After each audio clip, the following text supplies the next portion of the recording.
అంటే think tank ఉండాలి, ఖచ్చితంగా దానికి ఒక ప్రణాళికాబద్ధంగా ప్రభుత్వం పోలీసులు చేయాలని మీరు అంటున్నారు.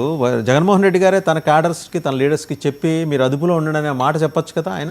ఇప్పుడు నేను అంటుంది అదే సార్, ఇప్పుడు పోలీస్ పికెట్ అక్కడ పెట్టారు సార్, మల్లం అనమాట. వాడు ఒక రాజకీయాలు చేసుకుంటూ ఒక ఎమ్మెల్యేగా గెలిచి ఓడిపోయాడు, జీవితం అంతా చర్మాంకం దాకా వాడు రాజకీయాల్లోనే ఉంటాడు.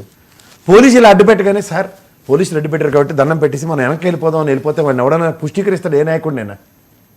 వాడు అక్కడ హీరోటిక్గా వాడు ఖచ్చితంగా వాడు ప్రదర్శన వాడు చేస్తాడు. ఇంకా చంద్రబాబు గారు, పవన్ కళ్యాణ్ గారు, లోకేష్ గారు వీళ్ళందరూ ఏమనకుండా ఆయన ఆగచ్చు కదా 2 నిమిషాలు. నేను అంటుంది అదే సార్, ఇప్పుడు మీరు ఒకళ్ళతో మీ వెనకాతలో ఒక క్యాడర్ ఉన్నప్పుడు ఇప్పుడు మీ ఆఫీస్కి వచ్చి నేను జులుం చేస్తానంటే అవుతుందా? మీ వాళ్ళందరూ నన్ను ప్రతిఘటించరా? అలా స్థానికంగా ఉన్న నాయకుడు వాడికి వెళ్ళనివ్వకుండా మా ఊర్లో నాకేందునికి నిర్బంధం. నేను అంటుంది అదే, ఇదే అంబట్రాంబొమ్మని, ఇదే వేరుని, ఇదే విడుదల రజని గారిని వీళ్ళందరినీ గృహ నిర్బంధాలు చేయండి ఫస్ట్. అప్పుడు ఏమవుతుంది చూడండి. నేనంటుంది అది ఆ పని వాళ్ళు చేయట్లే. సబూ సందర్భం సముచితం లేకుండా మిర్చి ఆటలు పేరు మీరు అన్నారు కదా గృహ నిర్బంధం చేయాలని. అంబట్రాంబాబు గారిని ఆ పట్టాపురం పోలీసులు అడ్డుకుంటే మళ్ళీ మాట్లాడింది మీరే కదా, ఎందుకు అడ్డుకుంటారండి మీరని? ఖచ్చితంగానే మాట్లాడతాను. ఎందుకంటే కలెక్టర్ ఆఫీస్కి జనసమూహంతో వెళ్ళడం తప్పు. 4-5 మించి వెళ్ళడానికి లేదు కలెక్టర్ ఆఫీస్కి. బట్ ఆయన ఇంటి దగ్గర నుంచి ఆయన బయటకు వెళ్ళడానికి నువ్వు అంతే గృహ నిర్బంధం చేయని చెప్తున్నా. ఇవాళ మీరు రాజకీయ నాయకులు గృహ నిర్బంధాలు చేయకుండా ఏదైనా కార్యక్రమాలు జరిగేమో చెప్పమనండి ఎవరైనా. ఆ పని మీరు చేయకుండా ప్రొవోక్ చేస్తున్నారంటే ఏముంది? రాజకీయ నాయకుడు బయటకు వస్తే 10 మంది లేకుండా వస్తారు రాజకీయాలు చేయడం, మరి సన్నాస మఠంలో జాయిన్ అవ్వడం బెటర్ అసలు. అందులో వాళ్ళ స్థానిక నియోజకవర్గంలో ఒక ఓటమికి బాధ్యత వహిస్తూ నిలబడిన ఒక ఇన్ఛార్జ్ అనండి, లేదంటే ఏదైనా ఒక ఓడిపోయిన ఎమ్మెల్యే అనండి, అతను బల ప్రదర్శన చేసుకోకుండా ఉంటాడు నాయకుడు, అధినాయకుడు ముందు. ఏందయ్యా ఇంత క్యాడర్ ఉండుకోండి నువ్వు ఎలా ఓడిపోయావు కనీసం ఇంప్రెషన్ కూడా క్రియేట్ చేసుకోకుండా ఆడ పిచ్చోళ్ళ ఇంట్లో కూర్చుని ఉంటాడు ఎవడైనా. రాజకీయాలుగా మాడతాం సార్ మనం. సరే, అదే 175 స్థానాల నుంచి 11 స్థానాలకు పరిమితమైన ఒక పార్టీ ఇక్కడికి ఇప్పుడు ఈ రోజు డెవలప్మెంట్స్కి వస్తే నేను ఆల్రెడీ కారు సీజ్ చేశారు. ఇవాళ కూడా ఒక 9 వెహికల్స్, అరౌండ్ 9 వెహికల్స్ సీజ్ చేయడానికి అన్ని ఏర్పాట్లు చేసుకున్నట్ట గుంటూరు జిల్లా పోలీసులు. విజయవాడ సిటీ పోలీస్ కమిషనరేట్ పోలీసుల సహకారం కూడా తీసుకోబోతున్నారు. అక్కడ దేవినేని అవినాష్ గారిని కూడా అదుపులోకి తీసుకోబోతున్నారు. ఎందుకంటే ఈ మొత్తం ఈ ప్లాన్ అంటే రోడ్ మ్యాప్ ఇచ్చింది దేవినేని అవినాష్ గారట. ఇలా వెళ్ళాలి, ఈ వెహికల్స్ తోటి వెళ్ళాలి. సో ఆయన ప్రాథమికంగా తీసుకుని విచారించే అవకాశం ఉంది. ఆయనకి చెందిన ఒక 4 లేదా 5 వెహికల్స్ ప్లస్ మిగిలిన ఇప్పుడు రాంబాబు గారివి, నాని గారివి అండ్ ఇంకా తాడేపల్లి క్యాంప్ ఆఫీస్ అదే జగన్మోహన్ రెడ్డి గారి నివాసంలో ఉన్న వెహికల్స్ ఇవన్నీ కూడా సీజ్ చేయబోతున్నారు. అంటే ఆయన మూమెంట్ ఇంకా కట్టేలు అయిపోతుంది. అదే సూర్యుడికి చేయడ్డు పెట్టినట్టు ఆపేసినట్టు అనుకుంటే ఆపుకోమనండి. వెహికల్స్ సీజ్ చేస్తే ఉంది సార్. గతంలో చంద్రబాబు గారిని నిరూపిస్తే ఆయన పాదయాత్రగా వెళ్ళలేదా? జగన్మోహన్ రెడ్డిని తిరుపతిలో లారీలు అడ్డుగా పెడితే నడుచుకుని వెళ్ళలేదు. జననాయకులు అండి వాళ్ళు. జననాయకుల్ని మనం నిలువరే. ఇంకోటి ఇష్యూ బేస్డ్లో ఎప్పుడైనా మూమెంట్ ఉన్నప్పుడు ఒకటి స్పష్టంగా మాట్లాడుకుంటే కనుక రెండింటిని 2 అంశాలు లింక్ చేయాలి. భూ సమీకరణ భారీ ఎత్తున జరగబోతోంది. వైసీపీ ప్రతిఘటిస్తుంది ఆ 44,000 ఎకరాలు. వాళ్ళు ప్రతిఘటించి భారీ ఎత్తున అసాంఘిక శక్తులతో ఆందోళన కార్యక్రమానికి వాళ్ళు ప్లాన్ చేసుకున్నట్టు ఇంటెలిజెన్స్ దగ్గర సమాచారం ఉంది. సో దాన్ని నిలువరించాలి అంటే జగన్మోహన్ రెడ్డి గారిని అరెస్ట్ చేస్తే క్యాడర్స్లో వస్తాయి, లీడర్స్లో వస్తాయి, వెనక్కి తగ్గుతుంది. కాబట్టి ఈ భూ సమీకరణ కార్యక్రమానికి వాళ్ళు ఎవరు అడ్డురాపోండి. ఇక్కడ నిన్ననే క్యాబినెట్ మీరు చూడండి, అంటే జాగ్రత్తగా మీరు డాట్స్ కనెక్ట్ చేస్తే క్యాబినెట్ నిర్ణయం వెలువడిన తర్వాతే వెహికల్ సీజ్ అనేది జరిగింది. అండ్ అరెస్టుల ప్రక్రియకు సంబంధించిన సమాచారం కూడా లీక్ అవుతూ వస్తుంది. సో సబ్సిక్వెంట్గా ఇవన్నీ డాట్స్ని కనెక్ట్ చేస్తే ఇన్ఎవిటబుల్గా వీళ్ళ అరెస్టులు జరుగుతాయి. అండ్ ఈసారి 4 చోట్లకి అసాంఘిక శక్తులను తోలికెళ్ళినట్టు ఇక్కడ అమరావతి గ్రామాల్లో వాళ్ళు జులుం చేయలేరు ఇంకా వైసీపీ. సరే ఒక చిన్న విషయం చెప్తా సార్. వీళ్ళు అరెస్ట్ చేయొచ్చు, లేదా 41 year నోటీసులు ఇచ్చి పిలిపించి విచారణ చేయొచ్చు. వీళ్ళు నెక్స్ట్ స్టేజ్ గౌరవ న్యాయస్థానంలోనే కదా సార్ ప్రొడ్యూస్ చేయాలా.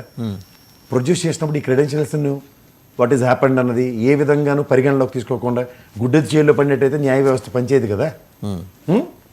ఒక యాక్సిడెంట్ ఇష్యూలో ఏ ప్రొవోకేషన్తో అరెస్ట్ చేస్తారు? పూర్వపరాలండి.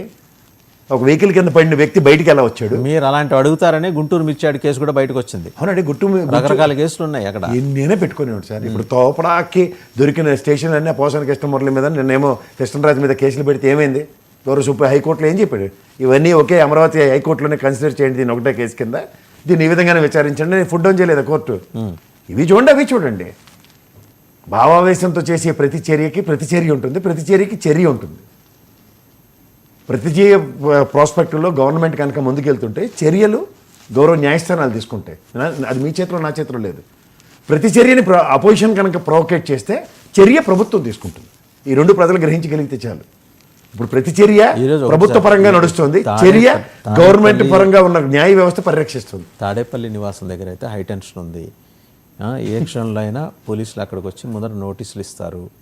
లేదు వినకపోతే ముందర వీళ్ళిద్దరిని అయితే అంబటి రాంబాబు గారిని పేరు నాని గారిని అయితే ఆ పర్టికులర్ ఈ 4 కేసుల్లోనే ఆల్రెడీ ఐ థింక్ మిర్చియాడ్లో పేరు నాని గారు లేరు, కానీ ఆయన పేరు ఉంది. అట్లాగే ఇంకెవరైనా పేరు లేని వాళ్ళు కూడా ఉన్నా వాళ్ళని కూడా తీసుకెళ్ళి అరెస్ట్ చేసే కార్యక్రమం ఈరోజు జరగడానికి సూచనలు ఉన్నాయని అక్కడి నుంచి అందుతున్న సమాచారం. నేను ఒకటే చెప్తా సార్, సిబిఐ ఈడీ కేసుల్లో తెల్లారితే మీరు అరెస్ట్ సార్ ఏడ్ చేయాలి సార్ అనే డిసిషన్ అంటే రేపు అరెస్ట్ చేస్తారు, ఇవాళ మన పని మనం చేసుకుందాం అనే మనస్తత్వం కలిగిన వ్యక్తి జగన్మోహన్ రెడ్డి. అంచేది ఇన్ఎవిటబుల్ సిచ్యువేషన్స్ని ఆపాదించి దీంతో ఇది అయిపోతుంది అన్న భ్రమంలో ఎవరైనా ఉండమనండి. జరిగేది జరక్కమానన్న సిద్ధాంతాన్ని నమ్ముకున్న వ్యక్తి జగన్మోహన్ రెడ్డి. ఇది జరిగేది అంటే అసాంఘిక శక్తులను తీసుకెళ్ళి అల్లర్లు చేయటమా మీరు అనేది? అంటే మీరు ఇన్వర్టెడ్ కామాలో ప్రజాస్వామ్యంలో ఉన్న ప్రజలు, పొగిల్లో ఉన్న ప్రజలందరూ అసాంఘిక శక్తులు అని మీరు డిక్లేర్ చేస్తే పొదిల్లో ఉన్న వాళ్ళని అనలేదే. ప్రభుత్వం ఏం చెబుతోంది, వస్తున్నారు ఆ టైంకి వస్తున్నారు అంటుంది. అదేనండి, ఆ టైంకి వస్తున్నప్పుడు గౌరవ హోంమంత్రి గారు కానీ గౌరవ ముఖ్యమంత్రి గారు కానీ మిర్చియాడికి ఎలా వచ్చారు, రాప్తాడికి ఎలా వచ్చారు, పొదిలికి ఎలా వచ్చారు, మన పల్నాడు జిల్లా పల్నాడుకి ఎలా వచ్చారు, అన్ని దగ్గరికి పొలాలకి అడ్డుపడి వస్తున్నారు. అదే ఎక్కడ ఉందో కనుక్కోమని. వాళ్ళందరూ ఎవరు? ప్రభుత్వం అలా అరాచకంగా వస్తున్న వాళ్ళని కదా ఐడెంటిఫై చేస్తారు. ఆ గ్రామ ప్రజలు మీకు అరాచకంగా కనబడుతుంది. గ్రామ ప్రజలు కాదండి, వాళ్ళు బయట వాళ్ళు కాదంటే ఐడెంటిఫై చేయండి సార్. అది జరుగుతుంది. ఐడెంటిఫికేషన్ పీరియడ్ పెట్టి 15,000 మంది 40,000 మంది అలా నిలబెట్టి వీళ్ళందరూ అసాంఘిక శక్తులు ఆంధ్రప్రదేశ్ రాష్ట్రంలో ఉన్నారని ఒకసారి చెప్పానండి. ఇవాళ మనకి ఒక వరప్రదాయంలో ఉన్న ఆధార్ కార్డు ఉంది, మన ముఖానికి ఒక ఓటర్ కార్డు ఉంటుంది. ప్రజలు చెప్పకుండాను మా ఊరు గ్రామ ప్రజలు ఈ మాట అంటారా అని మనోభావాలు. ఒక మాట అమరావతిని ఆ మాట అన్నందుకు వాళ్ళకి అంత మనోభావాలు ఉన్నప్పుడు మీరు ఏకంగా అసాంఘిక శక్తులని, గ్రామాలని, ప్రజల్ని, ఆ నియోజకవర్గాల్ని, ఆ జిల్లాల్ని మాట్లాడుతుంటే ఆలోచించండి ఒకసారి. మీకు కూడా ఒక ప్రజాస్వామ్యంలో విలువలతో కూడిన రాజకీయం చేయడానికి ప్రజాస్వామ్యంలో మీకు అవకాశం కల్పించబడింది. ప్రశ్న అడుగుతున్నారు కదా, ఒకవేళ వాళ్ళ అసాంఘిక శక్తులు కాదంటే వైసీపీ వచ్చి చెప్పమనండి. అది ఎవరికైనా చెప్తారు సార్, ఎంతమంది అని చెప్తారు. 15,000 కేఎస్ ప్రసాద్ అసాంఘిక శక్తిని ఐడెంటిఫై చేయమనండి. దాని నా ఎక్స్ప్లెనేషన్ ఎవరెవరు వచ్చి ఎక్స్ప్లెనేషన్స్ ఇస్తారో అప్పుడు తెలుస్తుంది. ఎవరో ఉన్న ప్రజలు స్వచ్ఛందంగా తరలో చూడాలని పట్టుకుని వైఎస్ఆర్సీపీ తెలుగుదేశం పార్టీలకు సభ్యత్వాలు ఉన్నాయా? మన ప్లకార్డ్ పట్టుకుని ఓవర్ యాక్షన్ చేస్తే ఏమైంది? 10 నిమిషాల్లో తెలియంది పలానా తెలుగుదేశం వాడని. రైట్. ఇంతకీ భూ సమీకరణకి ఎందుకు అడ్డుపడాలనుకుంటుంది? నేను కాదు సార్, పవన్ కళ్యాణ్ గారు క్యాబినెట్లోంచి ఎలా వాకౌట్ చేశారు ఆయన మీకు రీజన్ తెలుసు. వారి మాతృమూర్తికి ఆరోగ్యం బాగలేదని బయలుదేరి. నిజంగా సార్, వాళ్ళ అమ్మగారికి ఆరోగ్యం నిజంగా బాగోలేకపోతే ఖచ్చితంగా ఆవిడ ఆరోగ్యంతో ఆయురారోగ్యాలతో ఉండాలి పెద్ద ఆవిడ. ఎందుకంటే వసుదైక కుటుంబం లాంటి కుటుంబాన్ని ఆవిడ ఊరగాయ పచ్చలతోనూ వాటితోనూ వాళ్ళందరినీ బ్రహ్మాండమైన యాక్టివ్గా చేసే క్యారెక్టర్ ఆవిడ, పెద్ద క్యారెక్టర్. ఒక ఇంటికి ఒక పిల్లర్ అనే చెప్పాలి. కానీ నాగబాబు గారు ట్వీట్ అంటే అది మధ్యాహ్నం ఇలా మిస్ ఇన్ఫర్మేషన్ ఏదో ఉంది సార్. నాకు మీకు మిస్ఇన్ఫర్మేషన్ నేను ఏదైనా విశ్లేషించవచ్చు, లేదా మీరు ఏదైనా ప్రశ్నించవచ్చు. కుటుంబ సభ్యులు కదా సార్. లేడీకి లేచిందే ప్రయాణం అని చెప్పి క్యాబినెట్ని డిస్కంటిన్యూ చేసి వెళ్ళిపోతాడు ఆయన. అమ్మ ఆరోగ్యం పోలేదు నిజమే, ఒక ఫోనో లేదంటే ఒక అథెంటికేటివ్ ఇన్ఫర్మేషన్ వాళ్ళ కుటుంబ సభ్యుల నుంచి రాకుండా ఎవరో దగ్గర నాగబాబు గారితోనే కాన్ఫరంటేషన్ ఉంటుంది ఆయనకి ప్రైమా ఫేస్గా. సార్ మీరు ఇంకోటి గుర్తుంచుకోండి, గతంలో మేనిఫెస్టో ముట్టుకొని బీజేపీ, ఇవాళ 44,000 ఎకరాల నిర్ణయం అప్పుడు పవన్ కళ్యాణ్ గారు యాబ్సెన్స్. గతంలో ఎందుకంటే ఎప్పుడో తీసుకున్నారు, నిన్న జస్ట్ ఆమోదమే కదా సార్. నేను 100 నిర్ణయాలు తీసుకుంటా సార్, క్యాబినెట్ ఆమోదమే శిరోధారి. క్యాబినెట్ ఆమోదానికి సంతకం ఎవరు సార్ పెట్టేది? టెక్నికల్ క్యాబినెట్ సెక్రటరీ లేదా చీఫ్ సెక్రటరీ ఉంటారు.